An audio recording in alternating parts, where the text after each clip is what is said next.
చాలా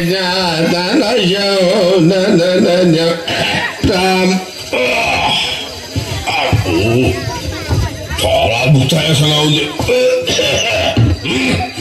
ఏంటి గురుగారు, కడుపు ఏమన్నా బిర్రుగా ఉందా? అవునరా, ధ్వజస్తంభ స్థాపన సందర్భంగా నవపప్పు ధాన్యాలు దట్టించి నేతిలో రంగరించి 3 వాయిలు లాగించారు. కొంచెం ఇబ్బందిగానే ఉంది. నవపప్పు ధాన్యాలేంటి గురుగారు, ఉన్నది 2 కందిపప్పు మినపప్పేగా. నవపప్పు ధాన్యాలు తెలియకుండా బ్రాహ్మణ పట్టుకెలా పుట్టావురా? నవపప్పు ధాన్యాలు చెప్తాను, నోట్ చేసుకో. చెప్పండి. కందిపప్పు, పెసరపప్పు, మినపప్పు, శనగపప్పు, బొబ్బరిపప్పు, వేరుశనగపప్పు, జీడిపప్పు, బాదం పప్పు, పిస్తా పప్పు. 9. ఆ 10వ పప్పును కూడా మీరు తినుంటే గుళ్ళో ప్రధాన పూజారి పదవి నాకు వచ్చుండేది. 10వ పప్పు అది నేను తింటే ప్రధాన పూజారి పదవి నీకు వచ్చిండేదా? ఏమిటా పప్పు? గన్నేరు పప్పు. చంపేస్తారు. జన్మచారా చూడు.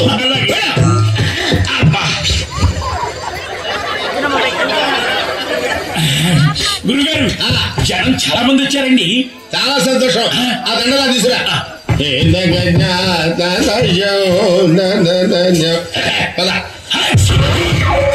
దరిద్రుడా, శుభం అంటూ హరిగా చెప్పడానికి వచ్చిందా? దరిద్రుడు ఏమిట్రా? నీ ఇచ్చుడా ఏం దొరుకుతుందో ఏమిటో. పద. గురుగారు, ఏంటండి ఇది అసహ్యంగా? పెద్ద పెద్ద వాళ్ళు చాలా మంది వచ్చారు. వస్తే తొలగిపోతాననుకున్నావా? అప్పుడా చెప్పదా? శృతిలో కలిపేయండిరా. ఓ నమ శివాయ, హర హర మహాదేవ, శంభో శంకర, మహిమామ. మహాజనులారా, కథాకాలక్షేపానికి ముందు 2-3 త్యాగరాయ గుర్తులు వదులుతా. ఒకటి సరిపోతుందేమో.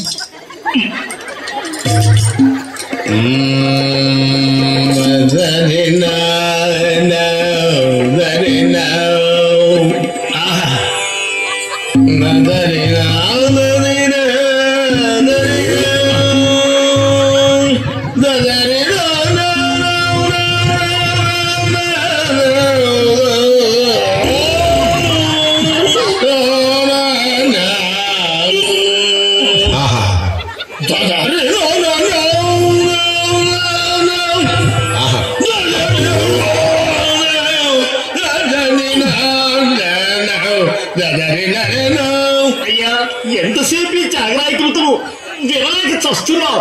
అసలు కథలోకి వెళ్ళండి. అలాగే వెళ్తున్నాను.